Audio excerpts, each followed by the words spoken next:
ఆడపిల్ల పుష్పవతి అయితే ఏ నియమాలు పాటించాలి? ఏ రోజున అయితే మంచిది? ఆడపిల్లలు ఉన్న ప్రతి ఒక్కరూ ఈ వీడియో తప్పక చూడాల్సిందే. మీ ఇంట్లో ఆడపిల్లలు ఉంటే ఏదో ఒక రోజు పుష్పవతి అవ్వాల్సిందే. కాబట్టి మీ అమ్మాయి పుష్పవతి అయినప్పుడు ఏ నియమాలు పాటించాలో ముందుగానే తెలుసుకోవడం ఎంతో అవసరం. ఆడపిల్లలు ఏ రోజున పుష్పవతి అయితే మంచిది, పుష్పవతి అయినప్పుడు ఏ నియమాలు పాటించాలి అనే విషయాల గురించి ఇప్పుడు ఈ వీడియో ద్వారా మనం తెలుసుకుందాం. ఆడపిల్లలు పుష్పవతి అయిన రోజును బట్టి, సమయాన్ని బట్టి భవిష్యత్తు ఏర్పడుతుంది. ఆడపిల్లలకి 2 జాతకాలు ఉంటాయి. మొదటిది జన్మించినప్పుడు ఉండేటటువంటి జాతకం, ఇక రెండవది ఆడపిల్ల పుష్పవతి అయినప్పుడు ఆ సమయాన్ని బట్టి జాతకం ఉంటుంది. ఈ 2 జాతకాలకు కూడా స్త్రీ జీవితంలో విశేషమైన ప్రాధాన్యత ఉంటుంది. చెడు గడియల్లో అమ్మాయి పుష్పవతి అయితే పండితులను సంప్రదించి వారి సూచనల మేరకు శివాలయంలో శాంతి చేయించాలి. సొంత ఇంట్లోనే ఆడపిల్లలు పుష్పవతి అయితే అది చాలా మంచిది. బయటకు వెళ్ళినప్పుడు కాని, వేరే వాళ్ల ఇంట్లో కాని ఆడపిల్ల పుష్పవతి అయితే అది అశుభంగా పరిగణిస్తారు. నల్లకి బట్టల మీద ఆడపిల్లలు పుష్పవతి అయితే దరిద్రంగా భావిస్తారు. అమ్మాయి జాతకంలో దురదృష్టం వెంటాడుతుంది.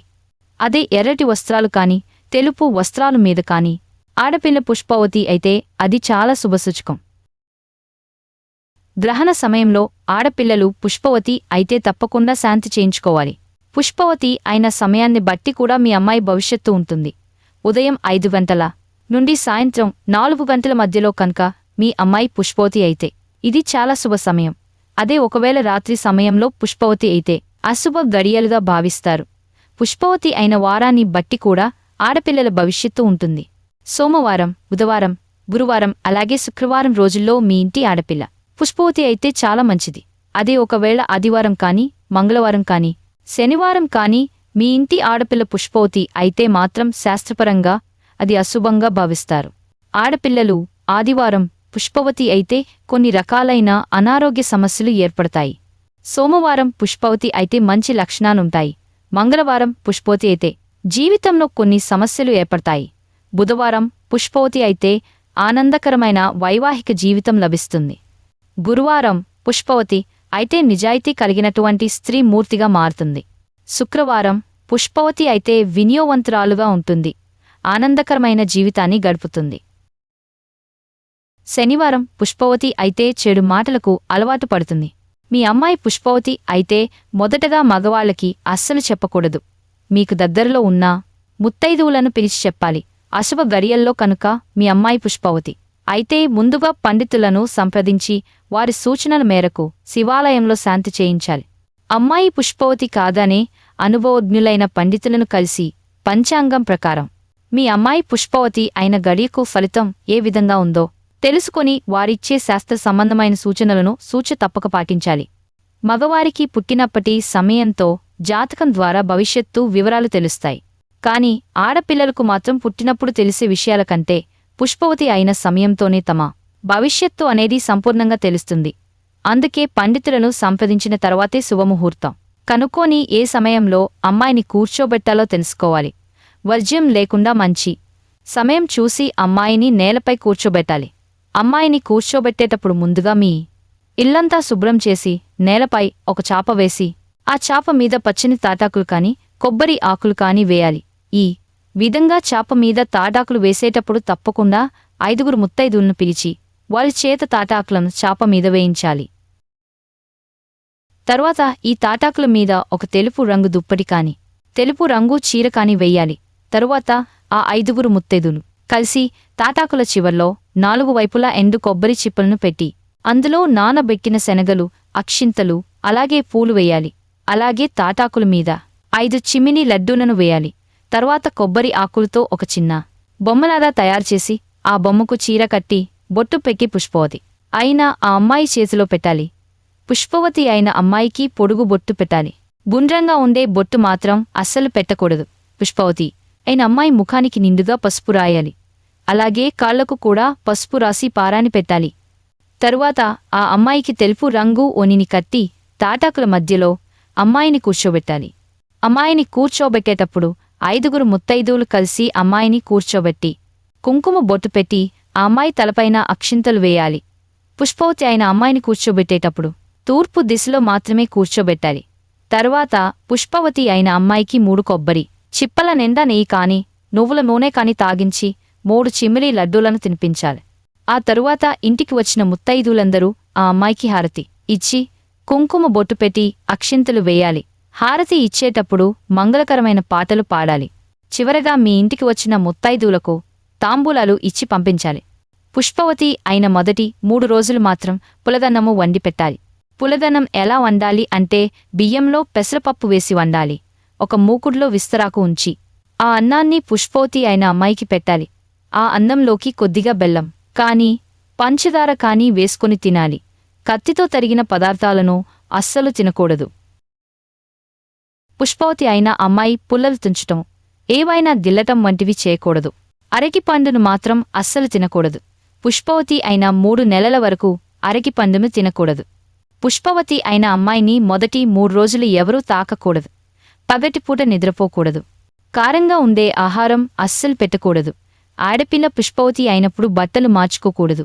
అవే బట్టలతో 3 రోజులు నేలపైన కూర్చోవాలి. ఎవరిని తాకకుండా జాగ్రత్తగా ఉండాలి. మొదటి 3 రోజులు పుష్పవతి అయిన అమ్మాయి కాటుక అస్సలు పెట్టుకోకూడదు. అలాగే స్నానం చేయించకూడదు. పగటిపూట నిద్రపోకూడదు. నెలపైన గీతలు గీయకూడదు. మొదటి 3 రోజులు ఉదయం సాయంత్రం అమ్మాయికి హారతి ఇచ్చి చిమ్మిలి లడ్డూలను తినిపించాలి. ఇక తినకూడని పదార్థాలకు వస్తే వంకాయ, గోంగూర తరిగిన ఆహార పదార్థాలు, అరిసె, జున్ను తినకూడదు. అలాగే ఆవు పాలు, పెరుగు, మజ్జిగ ఉపయోగించరాదు. చిమ్మిలి ముద్దలు స్వీట్లు తినవచ్చును. పరమాన్నం తినవచ్చు. కారంగా ఉండే ఆహార పదార్థాలను అస్సలు పెట్టకూడదు. అమ్మాయి పుష్పవతి అయినప్పుడు చిమ్మిలి లడ్డూలను ఎంతమందికి దానం చేస్తే అంత మంచిది. ఏదైనా గుడి ముందు ఉన్న వాళ్ళకి చిమ్మిలి ముద్దలు పంచవచ్చును. వరుస స్నానము ఎప్పుడు చేయించాలంటే 5, 7, 9, 11 రోజుల్లో స్నానం చేయించాలి. ముత్తైదువుల చేత 5వ రోజున అమ్మాయికి స్నానం చేయించాలి. అమ్మాయికి స్నానం చేయించిన తర్వాత గదినంతా శుభ్రంగా తుడిచి పసుపు నీళ్లు చల్లి శుద్ధి చేయాలి. 5వ రోజున అమ్మాయికి స్నానం చేయించి ముత్తైదువులను పిలిచి భోజనాలు పెట్టాలి. భోజనాల్లో తప్పనిసరిగా ఒక పులుసు కూర, ఒక పచ్చడి, ఒక స్వీట్, పప్పు, బచ్చలి కూర, గారెలు అట్లు ఉండేలా చూడాలి. భోజనం తర్వాత ముత్తైదువులకు తాంబూలమిచ్చి జాకెట్ ముక్కలను పెట్టాలి. 5వ రోజున అమ్మాయికి భోజనం పెట్టేటప్పుడు అన్నంలో అట్లు వడ్డించాలి. అలాగే కొబ్బరి పొడి, అప్పడాలతో భోజనం పెట్టవలెను. 11వ రోజున అమ్మాయికి గాజులు వేసి ఆ రోజున మీ బంధువులను పిలిచి భోజనాలు పెట్టాలి. ఇంటికి వచ్చిన ముత్తైదులందరికీ కనీసం 2 గాజులనైనా పంచిపెట్టాలి. మొదటిసారి పుష్పవతి అయిన తరువాత మరల 2 సార్లు నెలసరి వచ్చేంతవరకు ఊరు పొలిమేరను దాటకూడదు. అలాగే 3 నెలల పాటు మాంసాహారం తినకూడదు. ఇక తిథుల పరంగా తీసుకున్నట్లయితే తదియా, పంచమి, సప్తమి, దశమి, ఏకాదశి, త్రయోదశి, పౌర్ణమి ఈ తిథుల్లో ఆడపిల్ల పుష్పవతి అయితే చాలా మంచిది. ఈ తిథుల్లో కాకుండా వేరే తిథుల్లో కనుక మీ అమ్మాయి పుష్పవతి అయితే అటువంటి సమయంలో కొన్ని ప్రత్యేకమైన శాంతి హోమాలు చేయించుకోవాలి. పాడ్యమి రోజున పుష్పవతి అయితే సంతానం పరంగా సమస్యలు ఏర్పడతాయి. అలాగే తదియ రోజున పుష్పవతి అయితే అద్భుతమైనటువంటి సంపదలు పొందుతుంది. నిండు 100 ఏళ్లు సౌభాగ్యవతిగా ఉంటుంది. అలాగే చవితి రోజున పుష్పవతి అయితే స్వార్థపు స్వభావం ఉంటుంది. పంచమి రోజున పుష్పవతి అయితే మంచి సంతానం లభిస్తుంది. సమస్త సుఖాలను పొందుతుంది. షష్ఠి రోజున పుష్పవతి అయితే కఠినంగా మాట్లాడే స్వభావం పెరుగుతుంది. సప్తమి రోజున పుష్పవతి అయితే సంపదలు బాగా లభిస్తాయి. జీవితంలో ఆనందం ఎక్కువగా ఉంటుంది. అష్టమి రోజున పుష్పవతి అయితే ధైర్యవంతురాలుగా ఉంటుంది. నవమి రోజున పుష్పవతి అయితే కష్టాలు ఏర్పడతాయి. దశమి రోజున పుష్పవతి అయితే సుఖసంతోషాలు పొందుతుంది. ఏకాదశి రోజున పుష్పవతి అయితే మంచి బుద్ధిని కలిగి ఉంటుంది. ద్వాదశి రోజున పుష్పవతి అయితే చాడీలు చెప్పే లక్షణం ఏర్పడుతుంది. త్రయోదశి రోజున పుష్పవతి అయితే ఉల్లాసవంతురాలుగా ఉంటుంది. పౌర్ణమి రోజున పుష్పవతి అయితే సిరిసంపదలతో జీవిస్తారు. అమావాస్య రోజున పుష్పవతి అయితే సాధారణ జీవితం ఉంటుంది. అలాగే నక్షత్రాల పరంగా చూసుకున్నట్లయితే రోహిణి, ఆరుద్ర, పుష్యమి, ఉత్తరాభాద్ర, స్వాతి, విశాఖ, అనురాధ, మూలశ్రవణం, ధనిష్ట, శతభిష, రేవతి ఈ నక్షత్రాలలో ప్రథమ రజస్వల అయితే చాలా మంచిది.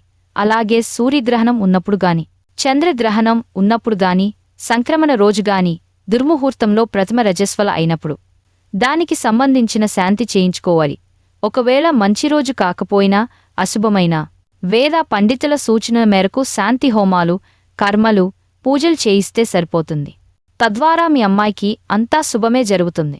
ఈ వీడియో గనుక మీకు నచ్చినట్లయితే ప్లీజ్ లైక్ చేసి మీ ఫ్రెండ్స్కి షేర్ చేయండి. అలాగే మా కొత్త వీడియోస్ మీకు వెంటనే చేరాలంటే మా ఛానల్ని సబ్స్క్రైబ్ చేసుకొని పక్కనే ఉన్నటువంటి బెల్ ఐకాన్ని ప్రెస్ చేయండి. ధన్యవాదములు.